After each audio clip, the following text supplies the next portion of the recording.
Duas na Trista de volta. Em maio é celebrada a Semana Municipal de Conscientização dos Direitos da Criança e do Adolescente ao atendimento pedagógico em hospitais, ambulatórios e domicílios.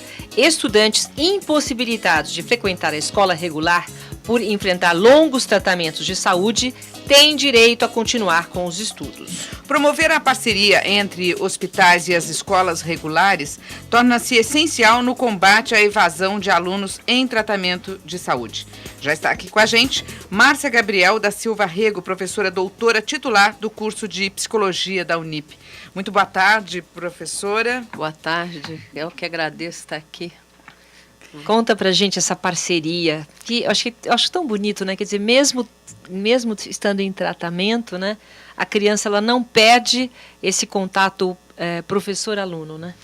Na verdade, assim, a criança quando é internada, porque eu acho que essa é a questão, ela já sofre um estresse enorme, né? Porque ela já é retirada do ambiente escolar, do ambiente social e sai da própria família, sai daquele lugar onde é conhecido, onde é confortável para ela. Grandes perdas, né? Grandes. Isso gera um estresse enorme. Então, a possibilidade de dar continuidade ao aprendizado dela, mesmo que seja de maneira adequada à condição em que ela se encontra naquele momento, é fundamental, inclusive, para a qualidade do tratamento dela.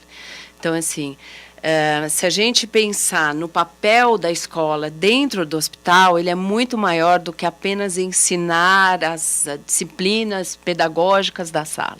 Mas é dar a possibilidade ao aluno, né, a esta criança, de ainda manter um vínculo, uma esperança, né, uma relação com aquele ambiente sobre o qual ela foi retirada, né, inesperadamente. Na maior parte das vezes é assim, né?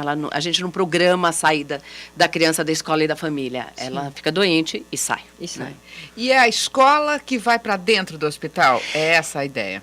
Na verdade, é a escola que vai para dentro do hospital, mas não é a escola como a gente conhece na sala de aula, né? É essa escola adaptada a essa criança. Então, essa ideia da escolarização, ela surge muito com a humanização dos hospitais. Né? Então, assim, o que se via, né? Então, se via, né, antes lá da década de, 60, 70, mais ou menos. Então, assim, havia uma preocupação com o tratamento das pessoas, das crianças, mas havia uma queixa muito grande a respeito dos cuidados humanizados, né, desta população que estava internada. Hospital, a frieza do hospital. Exatamente. Então, assim, tanto do ponto de vista das relações, quanto ambiental também. Então, nesse momento, surge, né, a necessidade maior da escola vir, né, para dentro dos hospitais, mas assim, de uma maneira humanizada, ou seja, adaptada àquela criança. Porque não é simplesmente pegar o currículo da sala de aula, levar para lá, o professor lá e dizer para ele assim, olha, você vai aprender a ler, escrever, enfim. Eu não sei se ele pode escrever, eu não sei se ele pode ler. Mas é verificar as condições dele naquele momento. Para poder passar o conteúdo para que está sendo dado no momento, dentro das condições que o aluno pode assimilar. Exatamente, que ele tem condições naquele momento para assimilar. Né? Então, é muito importante que, por exemplo, o professor que vai a um hospital, o professor hospitalar, se puder dizer dessa maneira, ele tenha não só uma preocupação em se ater a conteúdos, mas que ele tenha uma preocupação em conhecer aquele cliente dele, aquela criança que está lá, qual é as características dela, como é o hospital, que ele saiba escutar, né? Porque a escuta, ela é fundamental para o trabalho. Então, assim, às vezes a criança chega e conta uma história que aconteceu com ela no dia anterior, de manhã cedo, enfim, no momento imediatamente anterior. O professor pode aproveitar isso, né, para ensinar e, ao mesmo tempo, melhorar a autoestima dessa criança, que é uma das coisas mais importantes. Melhora a autoestima, sabe-se, né, que a melhora do tratamento, ou melhor, o tratamento fica mais facilitado, né? Então, isso é um ponto bem importante de se ater. E eu fico com a percepção que a sala de aula, ela não precisa ser exatamente entre quatro paredes. Não. Então, quando a gente pensa nesse modelo 4 paredes, pelo menos aos olhos assim da psicologia, né? Esse modelo 4 paredes é aquela coisa tradicional, né, onde o sujeito entra, precisa aprender o conceito, o conteúdo, aprendeu, decorou, foi embora. Eu acho que a escola é mais do que isso, né? A escola, ela trabalha com a experiência, ela trabalha com as vivências, ela tem que fazer sentido para aquele sujeito. E só faz sentido para aquele sujeito se fizer parte da vida dele. Quer dizer, não adianta eu ensinar a história de um outro país qualquer se ele não conhece, se ele não tem ideia do que se trata. A mesma situação dentro do hospital, né? Então, assim, não adianta eu ficar ensinando para ele cálculos, né, literatura, se eu não posso tratar das questões que envolvem aquela criança naquele momento, que são os medos, que são as angústias. Então, eu posso pegar isto e usar esse tema para ensinar o que me cabe. Nossa, é na complexo, escola. hein, Muito professora? complexo. Sinceramente, quando a gente pensou nessa pauta, eu imaginava assim, tá doente, tá lá 6 meses no hospital internado, e leva as apostilas, Não. vai lá e faz. Eu imaginava isso. Eu também. Eu achei que era assim, completar, ele teria que faltar, sei lá, 3 meses, então vamos ver o conteúdo. Isso.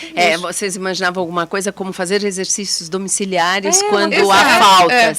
Quase mas próximo não é. disso mesmo. Então, o professor escolar não é essa a ideia. Né? Então, assim, é claro que ele... E fantástico que não seja assim, né? Maravilhoso. Maravilhoso. É claro que ele tem que... existe um conteúdo. Essa criança, né, na maior parte das vezes, volta para a escola. Né? Então, ela precisa estar adaptada, mas não precisa necessariamente seguir, né, com rigidez esses conteúdos. Né? Ela pode ser feito pequenas adaptações para a condição da criança naquele lugar. Então, imagina se a criança, por uma razão qualquer, não pode mais escrever. Como que você faz? Não faz? Ela não aprende? Então, a gente tem que fazer mudanças, a gente tem que fazer adaptações. E pode ser que o professor volte e fale, hoje eu não consegui fazer nada. Pode. Inclusive, sim, é possível que o professor chegue lá para ensinar, para trabalhar com ele, e a criança não tem condições de fazer nada naquele dia. Ou porque fez uma série de exames, ou porque foi manipulado, ou porque o médico, o enfermeiro passou, ele sai e volta outro dia. E o próprio ânimo psicológica também, né? É muito mais um trabalho psicológico do que didático, não é? Mas assim, eu acho que é preciso ter um conhecimento mínimo de relações humanas. Não, o professor precisa disso. Embora eu pense que o professor precisa disso não só no hospital. Sempre, né? Sempre, né? Ele precisa olhar esse todo, né? Porque eu acho que na sala de aula também é assim. Né? Então, assim, a gente tem alunos que merecem ou necessitam, merecem não, mas necessitam de uma atenção um pouco diferenciada na sala de aula.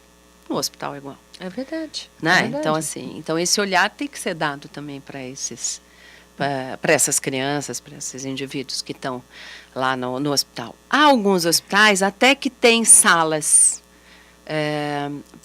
de apoio para o processo de aprendizagem, para aquelas crianças que estão em melhores condições. Sim. Mas há crianças que não têm condições. Há crianças que estão, por exemplo, se você pensa nos quadros terminais, existem crianças também em estados terminais, muitas vezes eles não têm condições de chegar até o lugar. Mas pode ir até? Pode. A criança em estado terminal? Pode. Isso é uma das coisas muito importantes, por exemplo, da habilidade do professor. Então, não é qualquer professor que pode. Porque assim, é muito importante que o professor consiga lidar com esses aspectos, né? Que é o aspecto da morte, por exemplo. Né? Porque ele vai perder o seu aluno. Né? Quer dizer, como esse professor é preparado, Márcia? São professores especiais, né? São professores especiais, é verdade. Eu acho que assim, a gente não tem muita formação específica para o professor hospitalar. Até há muito pouco tempo, esse professor selecionado era aquele que era mais hábil, tinha um pouco melhor características contato, pessoais mesmo. Com a parte pedagógica, com, enfim, as crianças. Hoje você vê algumas universidades com algumas disciplinas que caminham, né, pela psicologia hospitalar, por esse olhar. Mas, de qualquer maneira, assim, toda formação, além disso, né, toda a formação do pedagogo, ele passa por essas relações. Tem uma ênfase muito grande agora nessas relações humanas, mas, além disso, não tem. Entendi. Porque é uma dificuldade mesmo, né? E esse processo de conscientização, e daí vem a importância também de um congresso como esse, de celebrar uma data como essa, porque você vai puxando e vai conscientizando, porque não dá para resolver todos os problemas e gente, né, sempre o mesmo cuidado. Mas você vai formando, vocês que estão formando esses alunos de psicologia, isso deve ser fundamental, não? Então, na psicologia, isso é uma exigência, né, de formação, que é olhar para o outro. Como é que você olha o outro? Então, por exemplo, a gente tem estudantes de psicologia hoje que estão indo em hospitais, né? Eles fazem seus estágios nos diferentes hospitais. Então, assim, tem aqueles que fazem estágio nos hospitais ambulatoriais, mas com patologias, se a gente puder assim dizer, menos graves, né? Mas a gente tem pacientes que estão tem alunos e estudantes que vão a hospitais atender pacientes em hemodiálise, que é um sofrimento enorme, oncologia, quer dizer. Então, eles, durante a formação deles, eles já têm um preparo para isso. Só que, assim, não são todos, né? Então, assim, a gente também sabe um pouco qual é a minha área de atuação. Então, assim, o que para mim é possível. No caso da formação do psicólogo, a gente pede muito para as pessoas fazerem psicoterapia, por isso, né? Então, esse olhar é a mesma coisa que dizer assim, um pedagogo na escola, todo professor pode ser um professor escolar? Não, né? Hospitalar? Não, não é. Ele tem que ter um preparo diferenciado. Tem que ter um perfil, é isso, exatamente, tem que ter um perfil diferenciado, né? Então, assim... E vocês conseguem detectar na sala de alunos quem são esses alunos? Acho que dá para identificar aqueles que tendem mais, né, que teriam maiores habilidades e maiores possibilidades, o que também não garante que ele seja um sucesso. Exatamente. Mas é possível, pela maneira como ele lida, pela maneira como ele lida com a situação e com ele mesmo diante dessa situação, que é uma das coisas bem importantes também. E eu fico imaginando, você está... Não sei, quem já esteve internado por 1, 2 dias, você já acha... E tem um desânimo, né? A gente já fica ali quietinho, você não tem nenhum estímulo, né?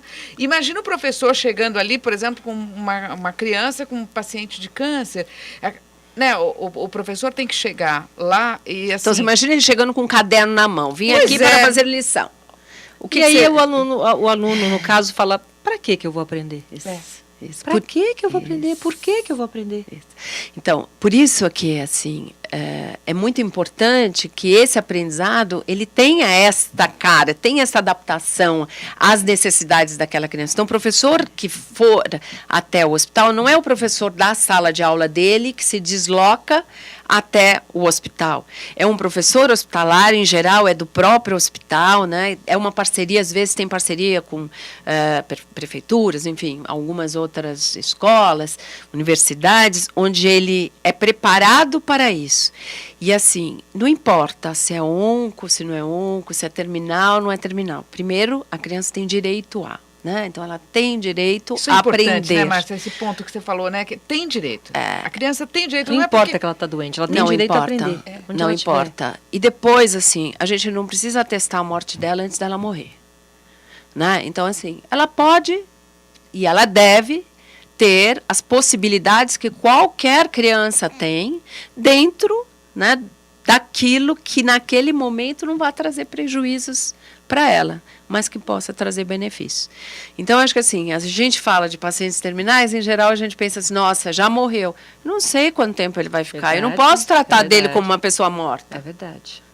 né? Eu tenho que tratar dele quando ele está vivo. Enquanto ele está vivo, ele tem a criança tem os mesmos direitos.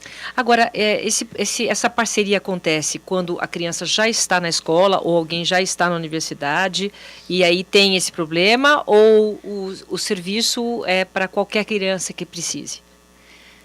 Tipo, não sei interrompeu e aí foi para o hospital. Qualquer criança.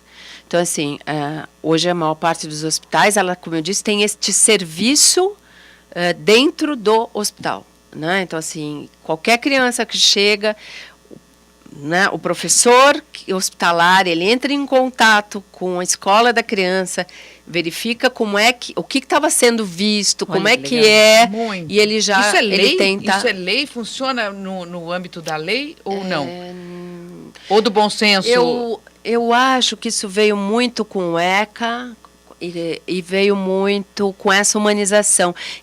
Eu acho que tem uma legislação, não tenho certeza disso agora, mas me parece que tem uma legislação, sim, que dá o direito à criança a continuar. Mas eu não sei se... Mais importante do que a lei, Márcia, é essa conscientização, porque você está dando os primeiros passos para que essa criança que está ali numa situação limite, né? Estressante, autoestima péssima, né? Às vezes sem perspectiva futura, né? Manipulada. Você imagina quantas vezes essa criança é manipulada ao dia por pessoas estranhas. Mas você falou manipulada, ficou assim uma coisa tão confusa na minha cabeça. Que vai para cá, vai para lá. Não é isso? Leva para fazer exame, vamos tirar sangue, vamos passar pela máquina X, o dia inteiro.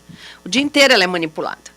Quando a gente é internado, é assim, é a hora do remédio X, é a hora do exame X, cada hora é mudou o plantão, não é mais aquela, é uma outra pessoa, aí um é legal, o outro não é, o outro é mais fechado. Então, o tempo inteiro, quer dizer, imagina para a criança ali, que ainda não tem, né, vamos dizer, dependendo da idade, ainda não tem, sob o ponto de vista psíquico, um desenvolvimento para lidar com estas mudanças tão bruscas, o que significa?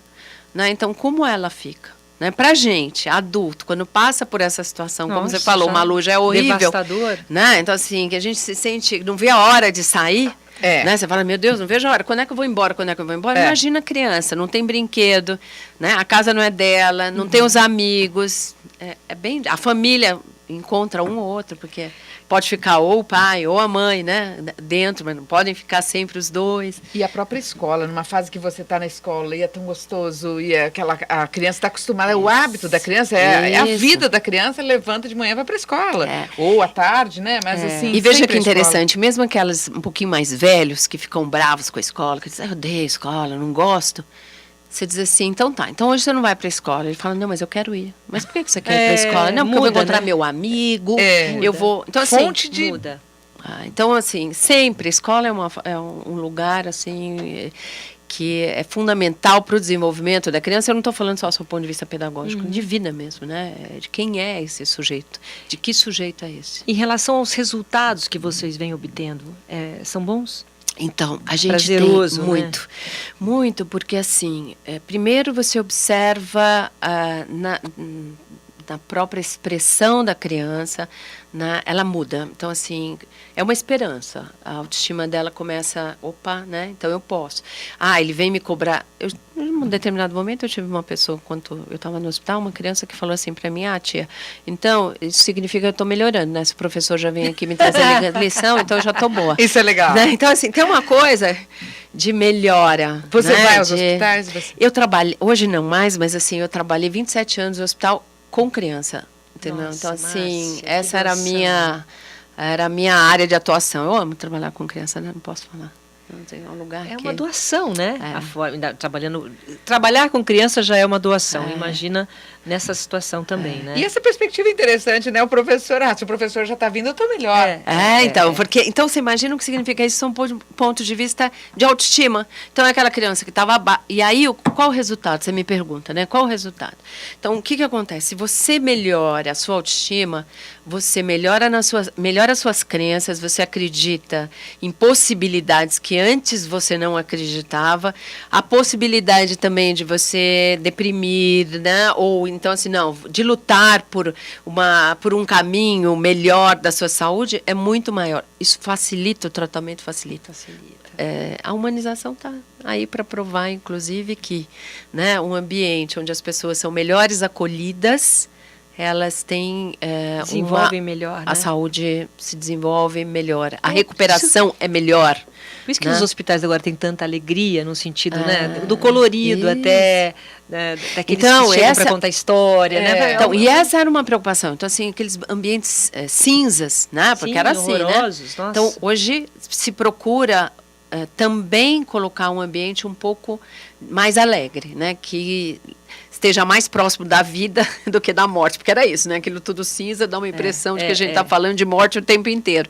Quando ele é mais colorido, a gente está falando de vida, de possibilidades, tal. Então isso é bem melhor. É uma preocupação também. E também, assim, eu acho que a gente vai lidando de uma forma diferente, olhando o mundo sob outra perspectiva, né? A gente estava falando desde o início do programa, a consciência, né, da alimentação, mesmo com a internet, né? Como é que a gente olha para tudo isso de uma forma consciente e sem muitas regras e tudo mais, mas algo bastante importante nesse momento da vida, né? Porque a circunstância ali é muito complicada, né? Então, e você sabe que você falou agora da internet, eu escutei uma parte da anterior. Por exemplo, dentro de escola, uma das coisas que se utiliza bastante também é a possibilidade dos recursos tecnológicos, né, para o processo de aprendizagem. Lá no hospital, a escola leva para dentro do hospital, porque às vezes é o que facilita, né, o acesso. Aqui levar um iPad. Ô, Márcia, e essa participação é uma participação ativa dos alunos da Unip? A gente está num bom caminho? Acho que sim. Eu acredito que sim. O curso de psicologia é forte, né? Da Unip, é bastante renomado. É forte, né? E a gente tem uma preocupação muito grande com o meio em que a gente vive e em colocar esses nossos alunos dentro da realidade, no caso de São Paulo, enfim, nos diversos locais. Então, a gente tenta aproximá-los dessa realidade.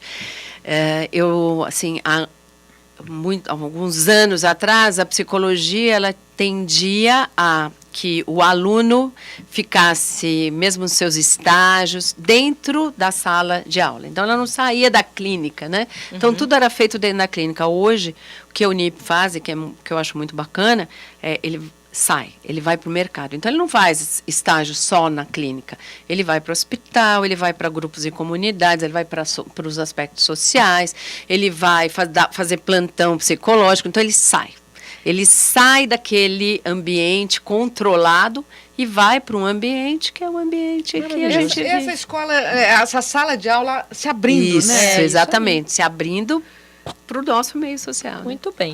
Eu quero agradecer muitíssimo a Márcia Gabriel da Silva Rego, que é professora, doutora, titular do curso de Psicologia da Unip. Muito obrigada, professora. Obrigada, e até eu que uma agradeço próxima. a vocês. Obrigada.